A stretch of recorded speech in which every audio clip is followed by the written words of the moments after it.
understand that, as well as most artists out there, they have other things they do, and that you're somewhat into the literary field and doing stuff. Can you tell us about what's going on in your life and that end of things? Yeah, definitely. I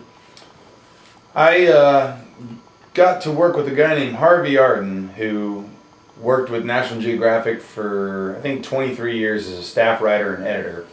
And back in, I guess I met him in 2000, and we kind of really started working together in 01 on a few different projects, and one of which kind of developed into us starting a publishing company together.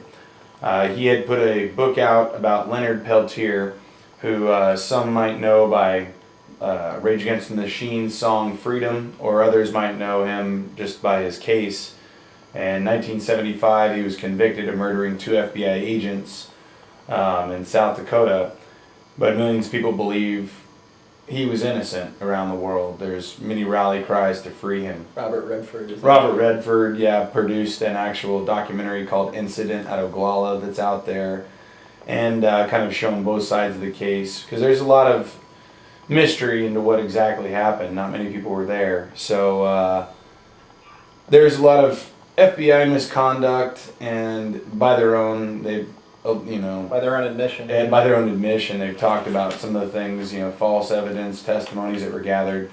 So it's this really interesting case that Harvey Arden started working on with Leonard Peltier, actually. Leonard Peltier wanted to put out a book called Prison Writings, and Harvey edited that book. So when we started our publishing company, our first goal was to kind of do a follow-up to that book, update people on what was happening with Leonard Peltier, his case, kind of snapshots into what his life is like and what he does and all the organizations that he runs from prison. I mean, he's just an incredible artist as well, and we kind of just took snippets of those things and put them in a book.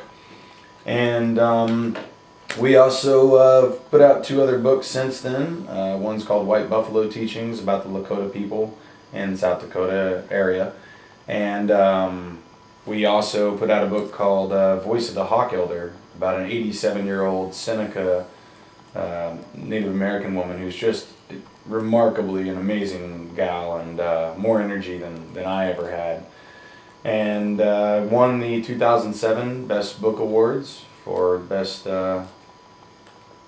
spiritual poetry, and it did really well with the Native American categories. We actually won a few with her stuff, so that's pretty neat to be doing that. We got a couple audio CDs, kind of spoken word and / commentary and musical mixes that are going to be coming out here in the next couple months. And the publishing company is called HYT Publishing, HYT Publishing, and you can actually check that out at haveyouthought.com, just as it's spelled, thought.com.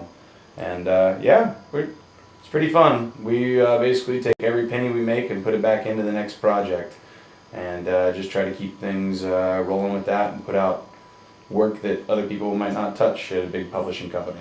So it's kind of the story on that. Yeah, it's my side thing, another passion of mine.